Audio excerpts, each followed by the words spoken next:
Morning friends, నేను మీ సాయి మల్లేష్ని మాట్లాడుతున్నాను. ముందుగా మా ఛానల్ సబ్స్క్రైబ్ చేసి లైక్ చేసి షేర్ చేయండి. అదేవిధంగా ఈరోజు వార్తల్లోని ముఖ్యాంశాలు తెలుసుకుందాం. ఈనాడు దినపత్రిక ఏకకాలంలో 2 లక్షల రుణమాఫీ 2018 డిసెంబర్ 12 నుంచి 2023 డిసెంబర్ 9 వరకు కట్ ఆఫ్. ఆగస్టు 15లోగా చెల్లింపుల ప్రక్రియ పూర్తికి ఏర్పాట్లు. 31,000 కోట్లు వెచ్చించనున్న రాష్ట్ర ప్రభుత్వం. రైతు భరోసా విధి విధానాలపై మంత్రివర్గ ఉపసంఘం అందరితో చర్చించి జూలై 15లోగా నివేదిక. మంత్రివర్గ నిర్ణయాలను వెల్లడించిన సీఎం రేవంత్ రెడ్డి. నిన్న సీఎం రేవంత్ రెడ్డి ఇక్కడ ప్రెస్ మీట్లో మాట్లాడడం జరిగింది. 2 లక్షల రుణమాఫీ గురించి. ఏకకాలంలో 2 లక్షల రుణమాఫీ చేస్తామని ఇక్కడ ఇవ్వడం జరిగింది. ఆగస్టు 15లోగా చెల్లింపుల ప్రక్రియ పూర్తికి ఏర్పాట్లంట. 31,000 కోట్లు వెచ్చించనున్న రాష్ట్ర ప్రభుత్వం అని చెప్తున్నారు. రైతు భరోసా విధి విధానాలపై మంత్రివర్గ ఉపసంఘం అందరితో చర్చించి జూలై 15లోగా నివేదిక. మంత్రివర్గ నిర్ణయాలను వెల్లడించిన సీఎం రేవంత్ రెడ్డి. ఇక్కడ రైతు భరోసా విధి విధానాలపై మంత్రివర్గ సమావేశం జరగనుందంటే ఇంకా రాష్ట్రంలోని రైతులందరికీ గడువులోగా ఏకకాలంలో 2 లక్షల వరకు రుణమాఫీ చేయాలని మంత్రిమండలి నిర్ణయం తీసుకుంటున్నట్లు ముఖ్యమంత్రి రేవంత్ రెడ్డి వెల్లడించారు.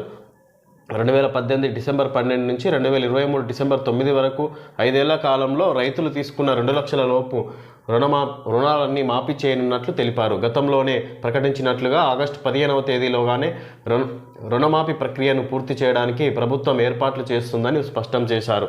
సచివాలయంలో శుక్రవారం సీఎం రేవంత్ రెడ్డి అధ్యక్షతన రైతు రుణమాఫీ, రైతు భరోసాపై మంత్రిమండలి సమావేశం జరిగింది. రుణమాఫీ విధి విధానాలను పూర్తి స్థాయిలో చర్చించిన తర్వాత మంత్రివర్గం ఆమోదించింది. దీనికి సంబంధించిన ఉత్తర్వులు త్వరలోనే జారీ కానున్నాయి. రైతు భరోసా విధి విధానాలపై ఉప ముఖ్యమంత్రి బట్టి విక్రమార్క ఆధ్వర్యంలో మంత్రివర్గ ఉపసంఘం ఏర్పాటైంది. ఈ కమిటీ రైతు సంఘాలు, రైతు కూలీ సంఘాలు, రైతు పక్షాలు తదితరులతో చర్చించి జూలై 15 నాటికి నివేదిక ఇవ్వనుంది. మంత్రిమండలి సమావేశం వివరాలను సీఎం రేవంత్ రెడ్డి విలేకరుల సమావేశంలో వెల్లడించారు. ఉప ముఖ్యమంత్రి మల్లు బట్టి విక్రమార్క, మంత్రులు తుమ్మల నాగేశ్వరరావు, కొండా సురేఖ, సీతక్క, పొంగులేటి శ్రీనివాసరెడ్డి, శ్రీధరబాబు, దామోదర రాజనరసింహ, ఉత్తమ్ కుమార్ రెడ్డి ఇక్కడ మంత్రుల సమావేశంలో ఇక్కడ రైతు రుణమాఫీ అదేవిధంగా రైతు భరోసాపై ఇక్కడ చర్చలు జరిగింది. మొత్తం మీద రైతు రుణమాఫీ మీద ఇక్కడ ఫైనల్ నివేదిక ఇవ్వడం జరిగింది. ఇక ఆగస్టు 15లోగా మొత్తం 2 లక్షల రుణమాఫీలన్నీ మొత్తం రుణాలన్నీ మాఫీ చేసే ప్రక్రియ చేపట్టనున్నారు. గత ప్రభుత్వం 10 ఏళ్ల కాలంలో విడతల వారీగా 2 సార్లు రుణమాఫీ కోసం 28,000 కోట్లు ఖర్చు చేయగా కాంగ్రెస్ సర్కార్ ఏకదాటిగా రుణమాఫీ చేసేందుకు 31,000 కోట్లు ఖర్చు చేయనుంది. పార్టీ ఇచ్చిన మాట నిలబెట్టుకునేందుకు రుణమాఫీ అమలును మంత్రిమండలి ఏకగ్రీవంగా ఆమోదించింది సీఎం రేవంత్ రెడ్డి. ఇక్కడ 31,000 కోట్లు ఖర్చు చేయనుందంట రుణమాఫీ కోసం. దీనికి సంబంధించి మంత్రిమండలి మొత్తం ఆమోదించింది అన్నట్టుగా ఇక్కడ CM Revanth Reddy press meet సందర్భంగా మాట్లాడారు. కాంగ్రెస్ పార్టీలోకి పోచారం శ్రీనివాసరెడ్డిని ఆహ్వానిస్తున్న సీఎం రేవంత్ రెడ్డి. చిత్రంలో మంత్రి పొంగులేటి, ఎంపీ బలరాం నాయక్, ఎమ్మెల్యే రామచంద్ర నాయక్. ఇక్కడ బీఆర్ఎస్ నుంచి ఇక్కడ మంత్రి బీఆర్ఎస్ ఎమ్మెల్యే పోచారం శ్రీనివాసరెడ్డిని కాంగ్రెస్లో జాయిన్ అవ్వడం జరిగింది. ఇక్కడ కిషన్ రెడ్డికి వినతి పత్రం అందజేస్తున్న ఉప ముఖ్యమంత్రి బట్టి. కాంగ్రెస్ గూటికి పోచారం మాజీ సభాపతి ఇంటికి వెళ్లిన సీఎం రేవంత్ రెడ్డి. పార్టీలోకి ఆహ్వానం, సముచిత గౌరవం ఇస్తామని వెల్లడి. పొంగులేటి, జానారెడ్డిలతో మరో బారస ఎమ్మెల్యే భేటీ. విధంగా బీఆర్ఎస్ ఎమ్మెల్యే పోచారం శ్రీనివాసరెడ్డి రేవంత్ సమక్షంలో కాంగ్రెస్లో జాయిన్ అవ్వడం జరిగింది. ఆయన ఇక్కడ మరో ఎమ్మెల్యే కూడా ఇక్కడ మన జానారెడ్డితో పొంగులేటితో సమావేశమయ్యారంట. మాజీ శాసనసభాపతి బారాస సీనియర్ నాయకుడు బాన్సువాడ ఎమ్మెల్యే పోచారం శ్రీనివాసరెడ్డి అస్తం గూటికి చేరారు. కొందరు బారాస ఎమ్మెల్యేలు అధికార పార్టీలో చేరుతారని కొన్ని రోజులుగా ప్రచారం జరుగుతుండగా సీనియర్ ఎమ్మెల్యే పోచారం శ్రీనివాసరెడ్డి 2 కుమారులతో కలిసి శుక్రవారం కాంగ్రెస్లో చేరారు.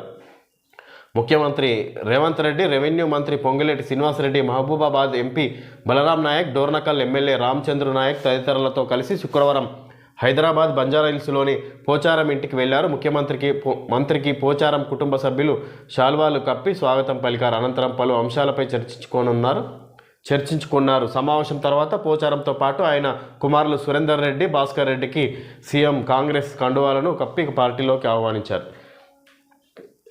కాంగ్రెస్ గూటికి పోచారం శ్రీనివాసరెడ్డి ఆయన కుమారులు 2 కుమారులతో సహా ఇక్కడ కాంగ్రెస్లో జాయిన్ అవ్వడం జరిగింది. రేవంత్ రెడ్డి అధ్యక్షతన ఇక్కడ పోచారం శ్రీనివాసరెడ్డి ఇంటికి రేవంత్ రెడ్డి వెళ్ళి ఇక్కడ కాంగ్రెస్లో జాయిన్ చేసుకున్నట్టుగా ఇక్కడ తెలుసుకోవచ్చు. సింగరేణిపై ప్రధానితో మాట్లాడతా, ఈ సంస్థ రాష్ట్రంతో పాటు కేంద్రానిది కూడా. బొగ్గు వేలం కార్యక్రమంలో కేంద్ర మంత్రి కిషన్ రెడ్డి గనులను నేరుగా కేటాయించాలంటూ బట్టి వినతి పత్రం. సింగరేణి సంస్థకు మేలు చేయడానికి ప్రధానమంత్రి మోడీతో మాట్లాడి చర్యలు తీసుకుంటానని కేంద్ర బొగ్గు శాఖ మంత్రి కిషన్ రెడ్డి భరోసా ఇచ్చారు. హైదరాబాద్లోని ఓ హోటల్లో శుక్రవారం కేంద్ర బొగ్గు శాఖ ఆధ్వర్యంలో దేశవ్యాప్తంగా 10వ విడత బొగ్గు గనుల వేలం కార్యక్రమాన్ని ఆయన ప్రారంభించారు. ప్రత్యేక అతిథిగా పాల్గొన్న రాష్ట్ర ఉప ముఖ్యమంత్రి బట్టి విక్రమార్క సింగరేణి సంస్థను కాపాడాలంటూ రాష్ట్ర ప్రభుత్వం తరపున కేంద్ర మంత్రికి వినతి పత్రం ఇచ్చారు. కిషన్ రెడ్డి మాట్లాడుతూ, సింగరేణిని ఆదుకునేందుకు అన్ని విధాలా సహకరిస్తాం. 2 గంటలు సింగరేణికి ఇవ్వాలని 2 గనులు సింగరేణికి ఇవ్వాలనే అంశం మా దృష్టిలో ఉంది. బొగ్గు గనుల కేటాయింపులో అన్ని రాష్ట్రాలకు ఒకే రకమైన విధానాన్ని కేంద్రం అమలు చేస్తుంది. నామినేషన్పై ఎవరికి ఇవ్వడం లేదు. అయినా సింగరేణిని అన్ని రకాలుగా ఆదుకునే ప్రయత్నం చేస్తాం. ఈ సంస్థలో కొన్ని సమస్యలు ఉన్నాయి. ఇక్కడ గనుల వేలంతో సింగరేణి కుదేలు, 15 ఏళ్లలో మూతపడే ప్రమాదం. రిజర్వేషన్ కోటాలో కేటాయించాలి. ప్రధాని వద్దకు సీఎం ఆధ్వర్యంలో అఖిలపక్షం. ఉప ముఖ్యమంత్రి బట్టి విక్రమార్క వెల్లడి.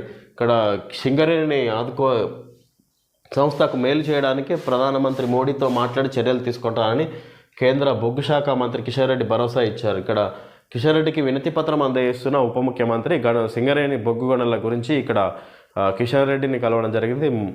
మా ఉప ముఖ్యమంత్రి మల్లు బట్టి విక్రమార్క దాని గురించి ఇక్కడ తెలుసుకోవచ్చు. కాంగ్రెస్లోకి త్వరలో 20 మంది బారస ఎమ్మెల్యేలు.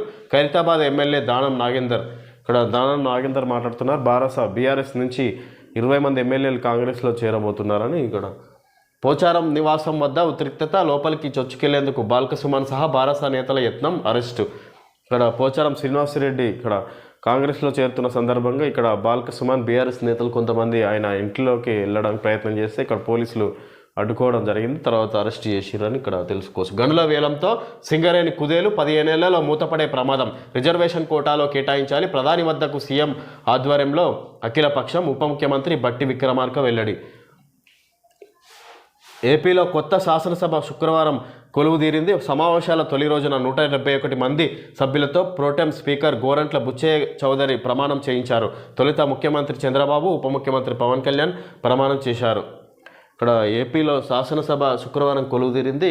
సమావేశాల తొలి రోజున 171 మంది సభ్యులతో ప్రోటెం స్పీకర్ గోరంట్ల బుచ్చయ్య చౌదరి ప్రమాణం చేయించారు. తొలుత ముఖ్యమంత్రి చంద్రబాబు నాయుడు, తర్వాత ఉప ముఖ్యమంత్రి పవన్ కళ్యాణ్ గారు ప్రమాణం చేశారంటే ఇక్కడ శాసనసభలో. శపథం నెరవేర్చి సగర్వంగా సభలోకి. అసెంబ్లీ మెట్లకు ప్రణమిల్లి లోపలికి ప్రవేశించిన చంద్రబాబు. శపథం నెరవేర్చిన సందర్భంగా సగర్వంగా సభలోకి వచ్చినందుకు ఇక్కడ అసెంబ్లీ మెట్లకు ప్రణమిల్లి లోపలికి ప్రవేశించిన చంద్రబాబు అని ఇక్కడ తెలుసుకోవచ్చు మనం. ఏపీ సభాపతిగా అయ్యన్న పాత్రుడు ఏకగ్రీవం, నేడు అధికారిక ప్రకటన. ఏపీ సభాపతిగా అయ్యన్న పాత్రుడు ఏకగ్రీవంగా ఎన్నుకున్నారంట, నేడు అధికారిక ప్రకటన చెబుతున్నారు. ఇది సంగతి. వాగ్దానాలు గుర్తు చేసే కృత్రిమ మేధ కుర్చీ. హామీలు నెరవేర్చకపోతే సీట్లోంచి గెంటేసే సహజ మేధ. నేతల వాగ్దానాలు గుర్తు చేసే కృత్రిమ మేధ కుర్చీ. ఇక్కడ రైతు సీఎం కుర్చీ అనుకుంటే ఇది సంగతులు ఇవ్వడం జరిగింది మాకిరెడ్డి. ఓకే ఫ్రెండ్స్, ఇది మెట్రో 21 యానివర్సరీ సెలబ్రేషన్స్. అత్యంత తక్కువ ధరలు, అత్యంత పెద్ద ఆఫర్స్ 22 నుంచి 27 జూన్ వరకు అంట ఆఫర్స్. ఇవి మెట్రో ఆఫర్స్ అని ఇక్కడ ఇవ్వడం జరిగింది. ఓకే ఫ్రెండ్స్, ఈరోజు వార్తల్లోని ముఖ్యాంశాలు తెలియజేయడం జరిగింది. Thank you friends.